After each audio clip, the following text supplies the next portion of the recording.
Hey guys, just coming to you really quickly. I actually just got some new equipment in today. I'm going to compare it to some equipment that I've had for a little bit now.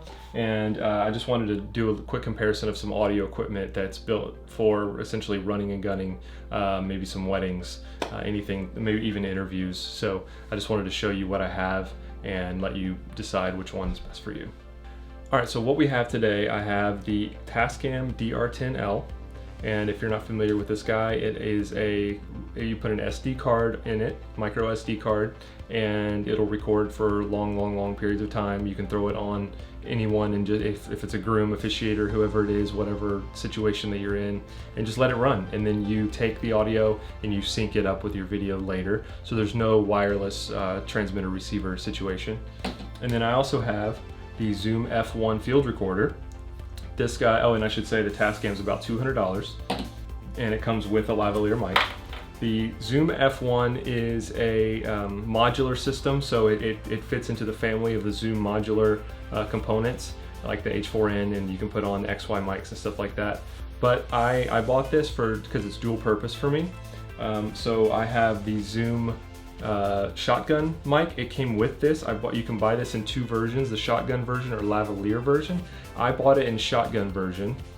So you literally just mount on, and you can buy any, like I said, any of those other modules and connect it to this. But I also went ahead and went to Zoom and purchased their belt clip from them. So what the belt clip, it just allows you to be able to put it on anyone and they can just walk around. Same concept as the Tascam. It runs off of a SD card and you can sync it up later. However, one cool thing with this guy is if you are in shotgun mode and you have it on top of your camera, you can actually record it to the device and to the camera at the same time, so that you have a backup version of your audio. So that's a really nice feature and a plus. And this guy's $249. So I'm going to do a comparison of the lavaliers, the wireless lavaliers, and then I'm also, while we're here, I'm going to compare. I'm currently using the Rode Video Mic Pro Plus, which is about a $350 microphone. It's their top of the line microphone.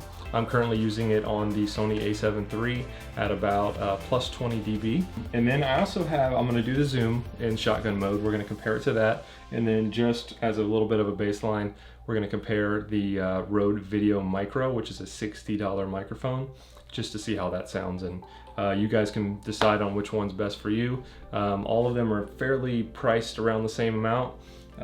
So some of this I have for my job, and then some I have for my own personal use. So I just thought it would be cool to compare these. So here we go, and you guys be the judge at the end. So I literally got the Tascam DR-10L today. This will literally, I said literally again, be my first time using it. The thing I really like about this one is it comes with the screw-on connection cable. And then one hot tip with lavalier microphones, and I've been doing this, I did 10 years of sound, like running a soundboard at a venue. One thing you want to do is get some super glue and super glue all of your connection joints on all of your audio cables, and especially these guys right here. 9 times out of 10, whenever you're having an issue, and with these you're not going to know it until you get into post. So hot tip, super glue all your connection points. Before we get going here too, it does have a headphone jack so that you can plug in your headphones just to check your audio levels if you have that opportunity. Here we go. I am testing the Tascam DR-10L at 24-bit. I'm holding the microphone the amount that you're supposed to hold it away from your mouth, somewhere where it would be on someone's chest or wherever. This is a test. 1, 2, 3. Testing. 1, 2, 3. All right, so now I have the Zoom F1, and I'm going to be using the exact same microphone that I just used on the Tascam. Since this is my first time really using these side by side, just in the hand, I really like how much bigger the screen is on the Zoom. It's a little tiny digital readout screen on the Tascam. Not sure if you can see that. Just a tiny little screen, which is fine. I mean, you don't need it to be anything major, but on this one, you can do all kinds of different changes and settings. So I'm gonna record this one also in 24-bit. Also on here on the Zoom, you have a big record button, and then you're able to lock all the buttons down. So you just press that in, and it won't allow any more changes to any of the buttons, so that while it's on someone, it's not gonna stop recording. And then it's got, kind of in Zoom's tradition, it's got these big blocky rods on the side. You can flip a belt through there if you wanted to, but this thing just feels really nice and rugged, even though it is a little bit bigger. Okay, I just put it on high plus, and now it's getting me a little bit closer to -12.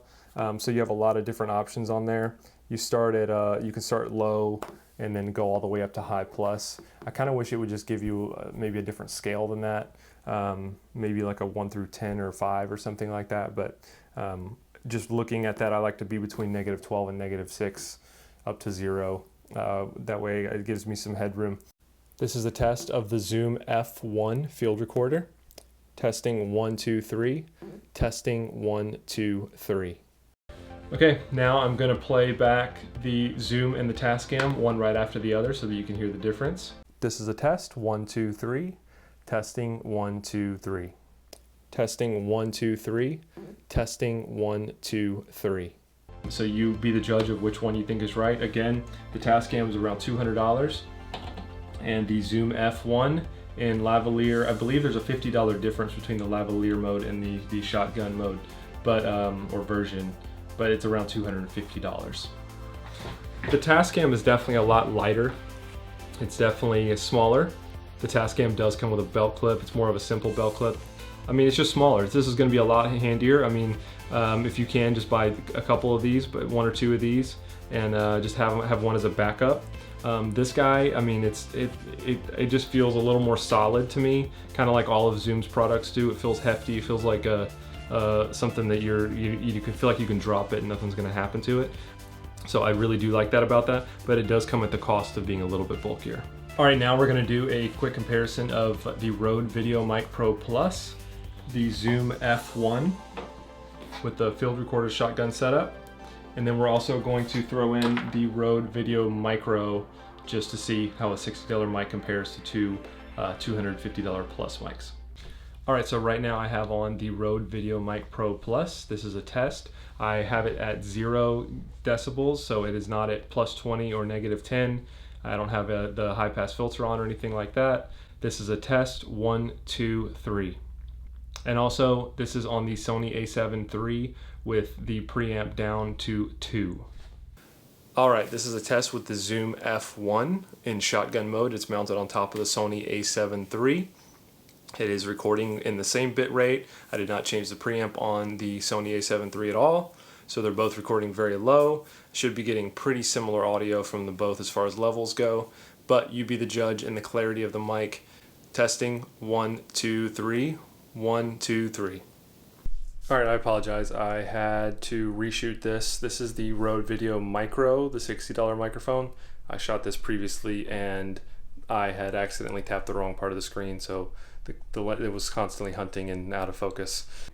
This is a test of the Rode Video Micro. Testing 1, 2, 3. Testing 1, 2, 3. 1, 2, 3. This is a test 1, 2, 3. All right, guys, so for me personally, I have not heard the two compared yet. I have not edited this video yet, so you be the judge again. However, when it comes to form and function, I want to talk about that. So whenever you have this Zoom F1 set up in shotgun mode that go on top, it has this shock mount, and then here's your setup, and then so this is long. This right here is really long. It's kind of awkward looking. I've done a couple videos with it so far, and the audio does sound good from this setup. However, if you're using a wide angle lens at all, this is going to bend down and come in front of your shot. It's happened to me. I would think I was on a 14mm. Keep that in mind. You can see I'm going to do some B-roll shot here of what it looks like whenever it was on top of my a7 III. It's kind of awkward looking. It's kind of weird, and it definitely is going to add a little bit more heft to it. Whereas like now we're back onto the Rode VideoMic Pro Plus, and it looks a little bit more natural. I think any microphone on top of a camera is going to look a little bit weird. But I think that even though the Rode VideoMic Pro Plus is a little bit bigger than its previous ones, it's not as bad. Just keep in mind that if you also do photos, that the Rode VideoMic Pro Plus does protrude back at the back a little bit of the camera. So whenever you're going up to actually take a shot, that's going to be hitting you up in the forehead. So you want to keep that in mind if you are a hybrid shooter. I really hope that this provided some value to you, and it's going to inform you to make a better decision on your next shotgun microphone, your next lavalier microphone, or hybrid weird looking awkward microphone, but it's still good quality. So anyway, I appreciate you guys watching, and I'll see you in the next video. Thanks.